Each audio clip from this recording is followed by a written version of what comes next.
Hey guys, Garland Quack here, and welcome back to the channel. So today's video is not going to be about photography or filmmaking or personal development. It's not a vlog, it's not a tutorial, and it's not a short film.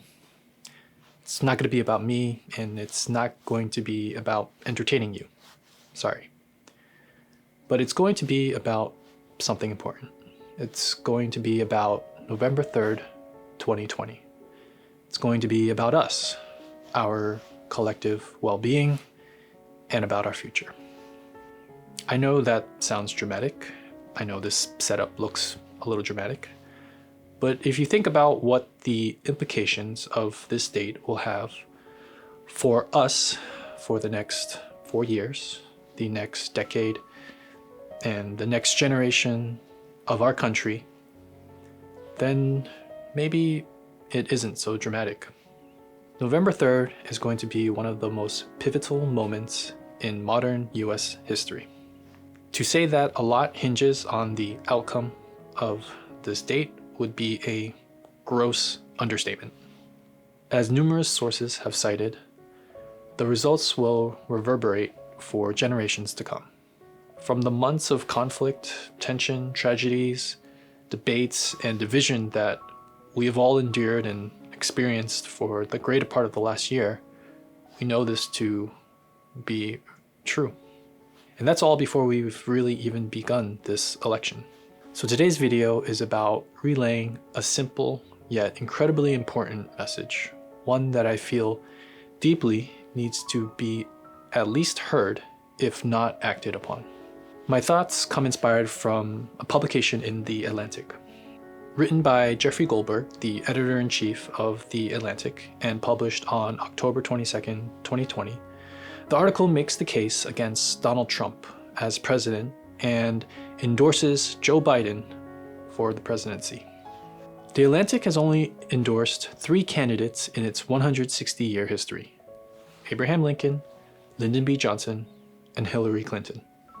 I'm sure there are many reasons for this selectivity, perhaps to ensure neutrality or objectivity as a news outlet, but don't quote me on that. Joe Biden will be its 4th endorsement, one that I'm sure it is making because of the dire severity of our situation and the possibilities at stake. But again, don't quote me on that, please. The article begins with a question posed by a United States Air Force officer in 1973.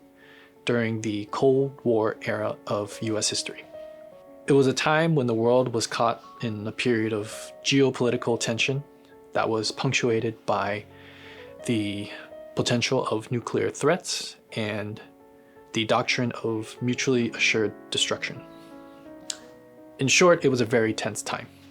Back to the question. The Air Force officer, Major Harold Hearing, was training to be a Minuteman missile crewman, meaning he basically was the guy in charge of the missile defense system in the US. During his training, he asked the hypothetical yet forbidden question to his instructor: how can I know that an order I received to launch my missiles came from a sane president?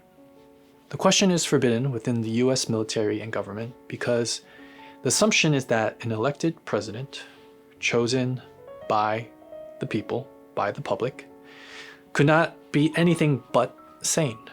He was elected, after all, by millions of people. But the key thing here is that it's an assumption. It's a question that most of us would not think to ask on election day as we cast our votes. But if we put ourselves in the shoes of Major Hearing and ask ourselves if we could reasonably accept any instruction from the current president about any matter, let alone about nuclear warfare, what would our honest reaction be? Could we reasonably assume that what is being asked of us is coming from a sane president, a qualified president? Some food for thought. I have my answer, but perhaps you do not, and that's okay.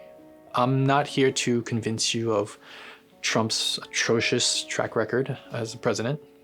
I'm here to ask you to look at the facts, make an informed decision, and act on that decision on November 3rd. I've already made my decision and cast my vote by doing early voting. But if you have not yet, I'd like to quote a few sentences from The Atlantic as you choose between the candidates. To quote The Atlantic, Trump's opponent, Joe Biden, is in many ways a typically imperfect candidate, but if we judge these men on two questions alone, who is a more trustworthy steward of America's nuclear arsenal, and which man poses less of a threat to our collective existence, the answer is spectacularly obvious. End quote. I started this channel not only to share about my love for photography and filmmaking and creating, but so that whenever it was necessary, I would have a platform for my voice to advocate for the things that I feel strongly about. This is one of those times. Admittedly, I've never been one to get involved or show much interest in politics beyond the headlines and major elections. Truthfully, it used to seem pointless to me to get involved in a system that got nowhere and yielded no results, with every side always at odds with each other. I thought it would be more fruitful to focus on being a good person and make improvements and positive impacts to my immediate surroundings and spheres of influence. Perhaps for the same reasons you also never got involved or cared. 4 years ago, I wouldn't have even realized how privileged I am to even be able to say that statement.